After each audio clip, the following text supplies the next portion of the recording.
right, and welcome to Math Lesson 6, Adding Whole Numbers. I hope that you guys had a great night's rest and you're ready to go today. We're going to go ahead and make sure we have our math composition notebooks out. We want to make sure that as we go through these concepts, you are taking notes on things that you may not understand or something that you're going to need reminders for. Go ahead and entitle today's lesson, Lesson 6, Adding Whole Numbers. Let's go ahead and get going. All right, in addition problems, the numbers that we add are called addends. All right, the numbers that we add are called addends. The answer to an addition problem is called the sum. So if I have the sample problem here, 1 plus 2 equals 3. The 1 and the 2 are addends. They are the numbers that we add together. And 3 is the sum. The sum is the answer to an addition problem. You guys have learned this before, but we want to make sure that we refresh our minds. And if you need to write down these definitions, I would go ahead and write down addends and sum. Remember, addends are the numbers that we add together, and the sum is the answer to an addition problem. All right, moving right along. We can add the addends in any order, and it won't change the sum. This property is called the commutative property of addition. And the commutative property of addition just says that 1 plus 2, which equals 3, is the same as 2 plus 1. They both equal 3. It does not matter what order I put these numbers in, I'm still going to get an answer of 3 based on the commutative property of addition. So that's another great academic vocabulary. The commutative property of addition states that addends, you can add addends in any order and it won't change the sum. All right, well, let's go ahead and try to do some problems here. And we're asking, what is the sum of 7, 4, 3, and 6? Well, when it's asking for the sum, we remember we just learned that the sum is the answer to an addition problem. So I can go ahead, 7 plus 4 plus 3 plus 6. I'll go ahead and let you add that together, and I'll be right back. I'll pause it, and I'll be right back. One thing I want you to remember when we're given numbers that we can add, a trick I always like to do is I like to always try to make 10. And here, I can go ahead and realize that 7 and 3 makes 10, and 4 and 6 make 10. So 7 plus 4 plus 3 plus 6 equals 20. What is the sum of 7, 4, 3, and 6? Well, I hope you got 20 just like I did. Okay, here's another problem. 4 one-digit whole numbers are added. Would the sum be greater than or less than 40? Well, the first thing I want you to work on here is it says 4 one-digit. Well, do we remember what digits are?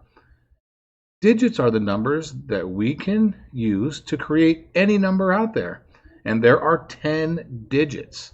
And remember, those digits are 0, 1, 2, 3, 4, 5, 6, 7, 8, and 9. There are 10 digits that we can work with. 4 one-digit whole numbers are added. Would the sum be greater than or less than 40?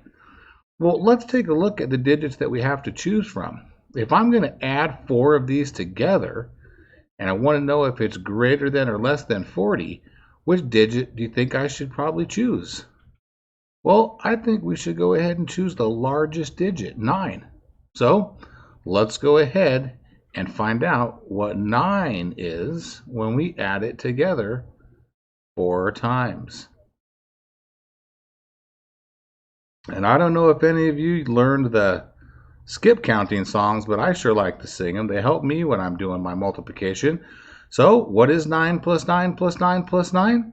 Well, I know 9, 18, 27, 36, 36. So would the sum be greater than or less than 36? Or excuse me, less than 40?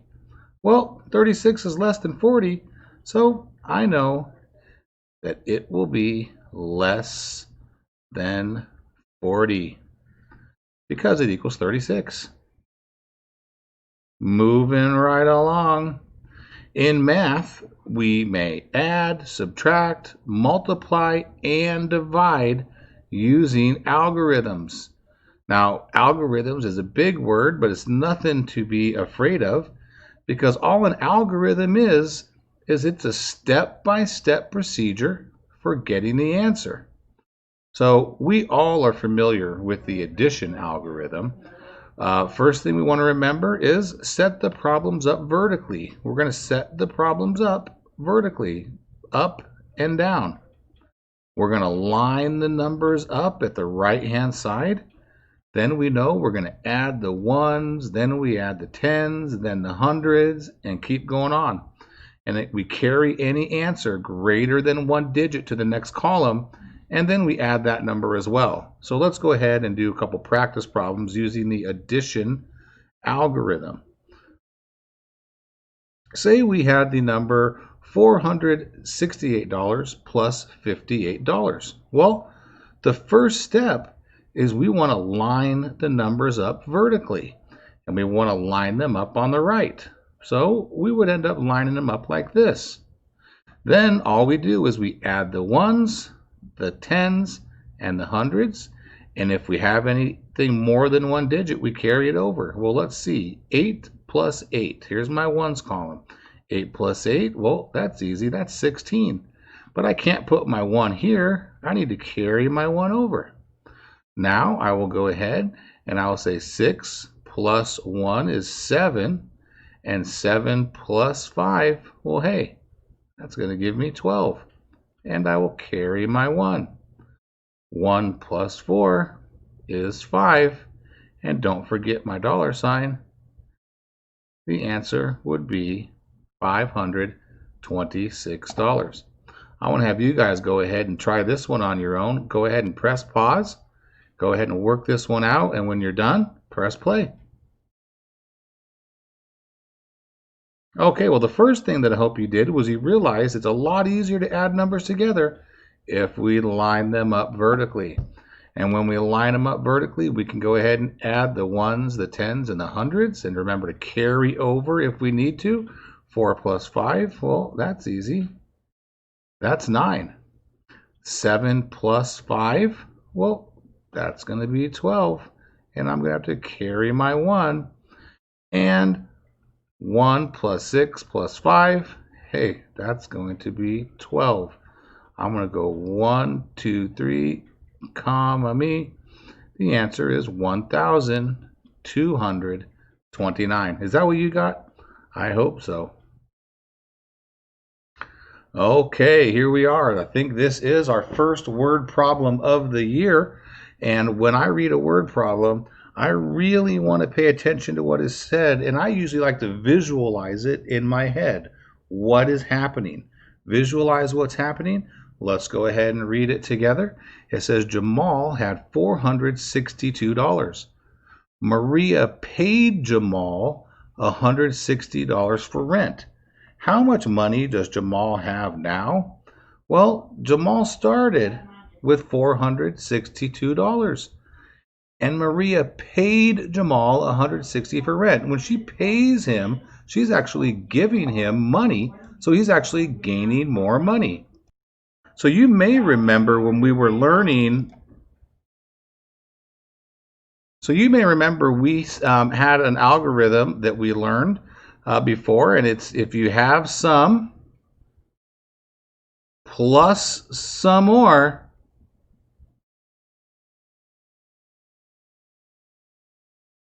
you'll get the total.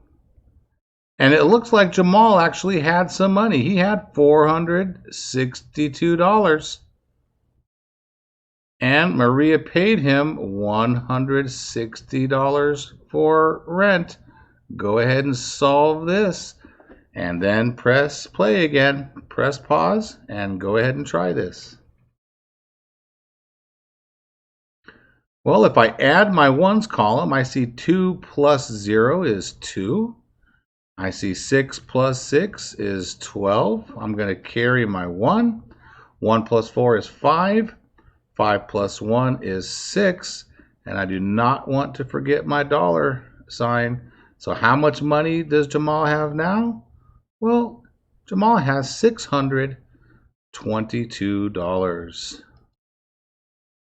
All right, let's go ahead and take a look at another problem here. But before I do, I'm going to give you the hidden math problem to make sure that you guys are watching the video.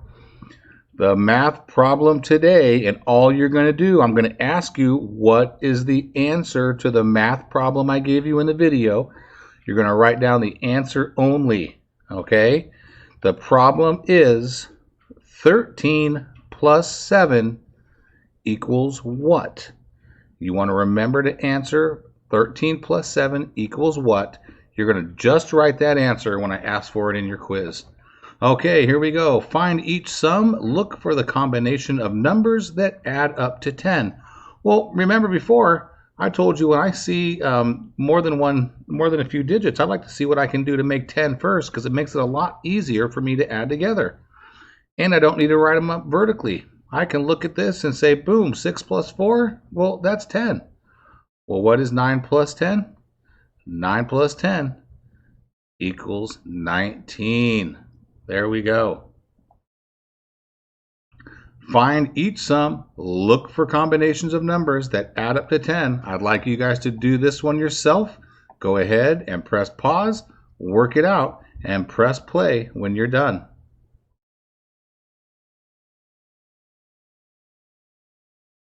Well, the first thing that I notice when I have these laid out like this is I have some numbers that actually equal 10.